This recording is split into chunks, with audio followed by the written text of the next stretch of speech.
Donc la prochaine vidéo finalement c'est tout de suite. Donc on va être ici, on va créer les routes pour ce nouvel utilisateur. Donc on est dans route, on va créer un fichier seller.js. Alors parce qu'on part du principe que les utilisateurs sont nécessairement des vendeurs potentiels, ok, ça c'est, j'aurais pu faire user, bon c'est pas grave, vous m'excuserez.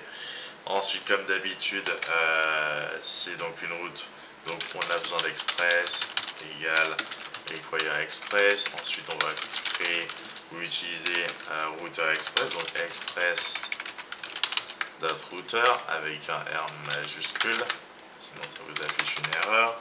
Ensuite vous pouvez déjà préparer le terrain, module.export le routeur, mais le routeur vous allez lui donner des informations. Donc déjà router.get, et le get ça va nous permettre de récupérer tous les sellers d'une certaine façon. Alors est-ce que j'ai pas encore fait de contrôleur de dossier contrôleur dans celui-ci, mais c'est pas grave.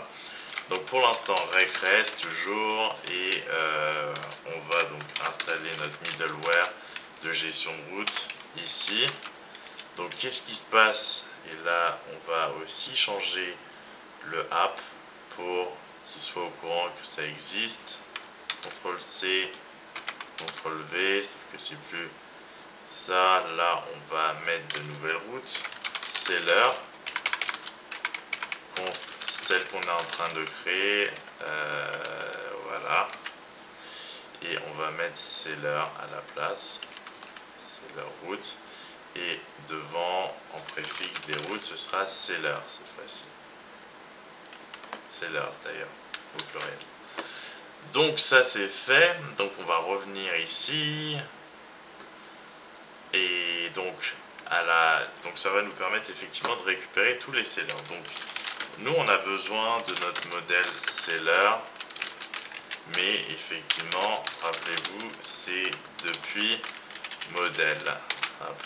Et l'index.js en réalité de modèle après que les associations aient été finalement créées entre les différentes entités seller et product en l'occurrence.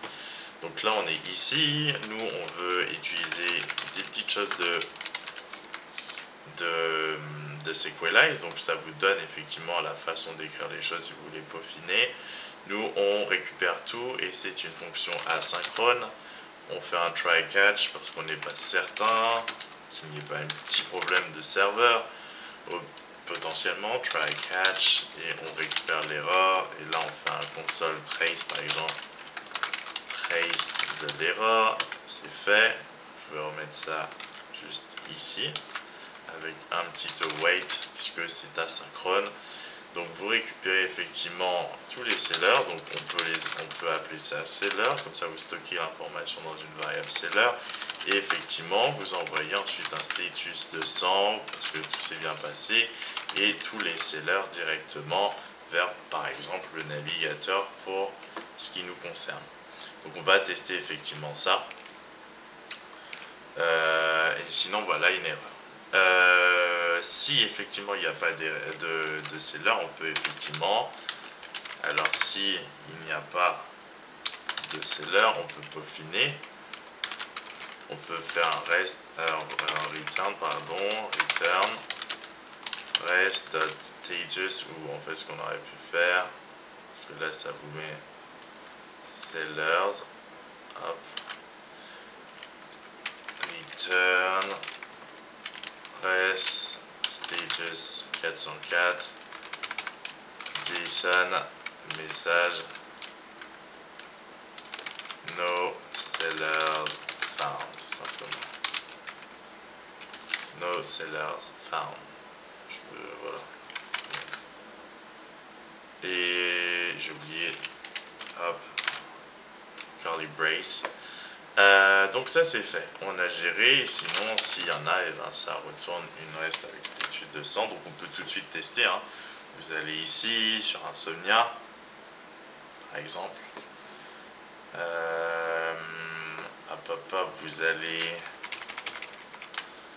en l'occurrence, alors là nous on fonctionne sur 5000 et vous allez à je vous ai dit que j'ai fait la route sellers, non c'est API, pardon, API/sellers, et vous envoyez. Alors, ça met un peu de temps, j'ai dû faire une erreur, hop, get async send find all seller, donc ça c'est bien ça. Ensuite, qu'est-ce que j'ai mal fait? Est-ce que ma route est bien écrite? Parce que tout ça, ça peut se résumer juste à une erreur de rédaction. API/seller, donc ça c'était bien pourtant. Alors, est-ce qu'on fonctionne bien sur 5000? Alors, 2 secondes, je vais regarder le port que j'ai défini, c'est 5000, donc c'est bon pour temps. Localhost API/seller. Alors, c'est un peu étrange que ça mène dans le connect de serveur. On dirait qu'il n'est pas allumé. Donc, effectivement, ça doit être ça. Donc, on va ici. J'ai l'impression qu'il est allumé plutôt seller. Ah, j'ai fait une faute d'orthographe. Ok. Donc, on va dans app. Et là où j'ai fait ma petite faute, effectivement. Alors, seller.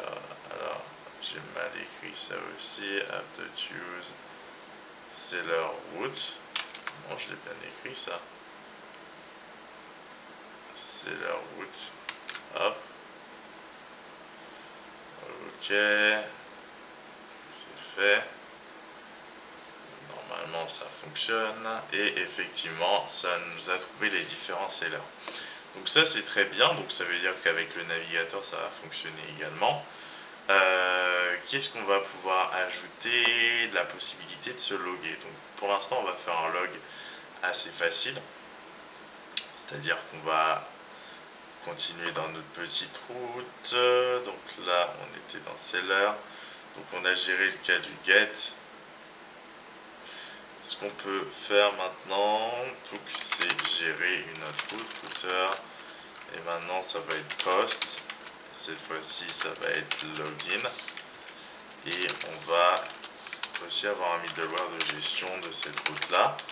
Donc, ce qui va se passer, c'est simple, c'est que on va aller récupérer les informations nécessaires pour se loguer, email, password, du corps de la requête.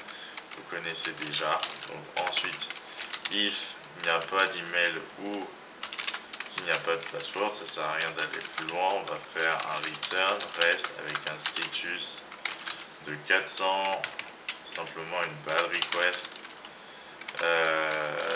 message missing data, tout simplement, c'est plié.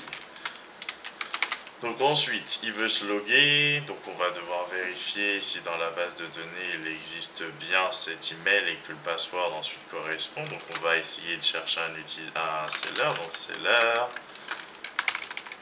const seller, d'ailleurs je vais l'appeler, est égal à await, et donc je vais mettre ça dans un try catch, c'est toujours la même chose en somme, catch R, et vous faites un petit console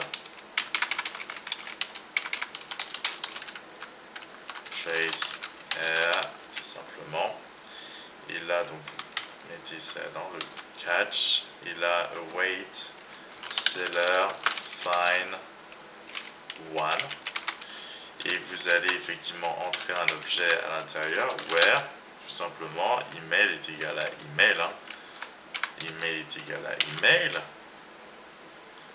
Donc là c'est parce qu'on n'a pas mis le petit async. Alors ensuite, si jamais il n'y a pas, if il n'y a pas de seller, donc ça veut dire s'il n'y a pas de personnes qui correspondent en tout cas à ce mail, je veux que tout ça me return rest status 401 JSON message invalid data, tout simplement. Alors j'ai missing data en majuscule, mais l'invalid data, je vais missing data comme ça. Another brace. Hop. ensuite, si jamais ce n'est pas le cas, if seller existe, donc ensuite on va faire en sorte de vérifier si effectivement les mots de passe coïncident. Et vu qu'on utilise bcrypt, on va utiliser effectivement bcrypt compare pour effectivement voir s'ils correspondent. Donc const bcrypt est égal à require bcrypt tout simplement, et le bcrypt compare c'est tout simple, vous mettez ça là, donc on va faire un bcrypt.compare et là en fait ça vous donne déjà la façon d'écrire la chose, hein.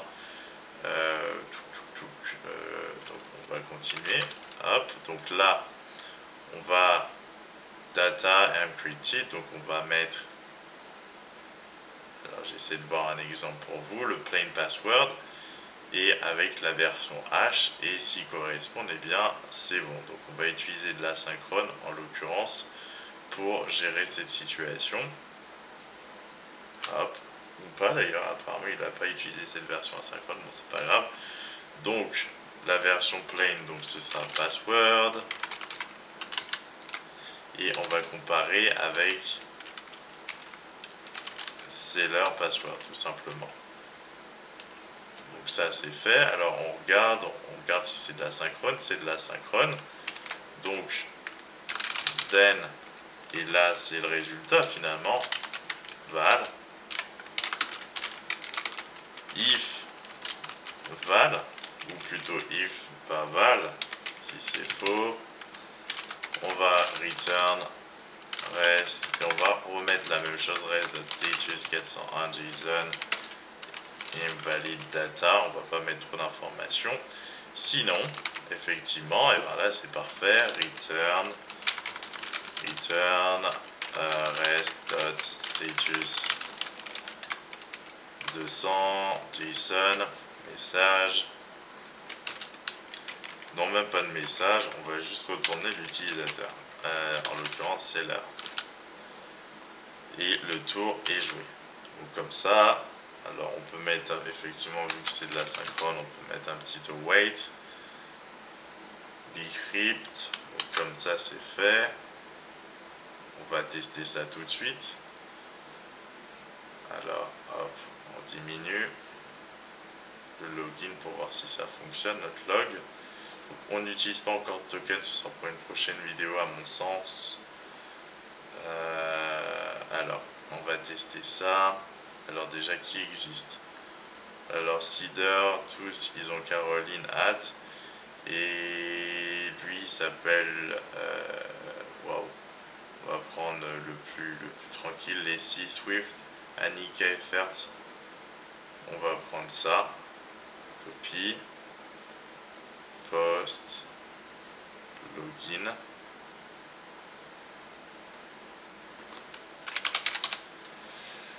On va mettre ça dans le body, on va écrire en JSON, on va mettre hop, email, enfin les deux informations que ça attend finalement. Hop, donc Annika, et on a le mot de passe qui a permis la création, c'est Caroline 10, si je ne m'abuse. Alors comment j'ai fait ça déjà?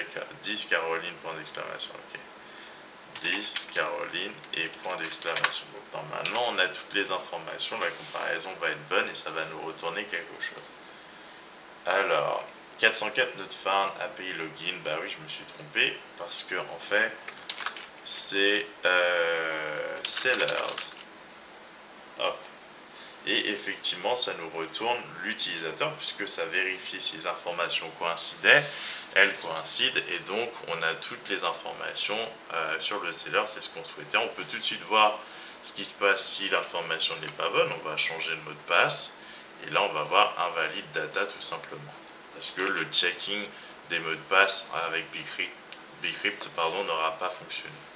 Donc c'est ce que je voulais voir avec vous dans cette vidéo. Pour le login, on va faire le sign up juste après, à mon sens.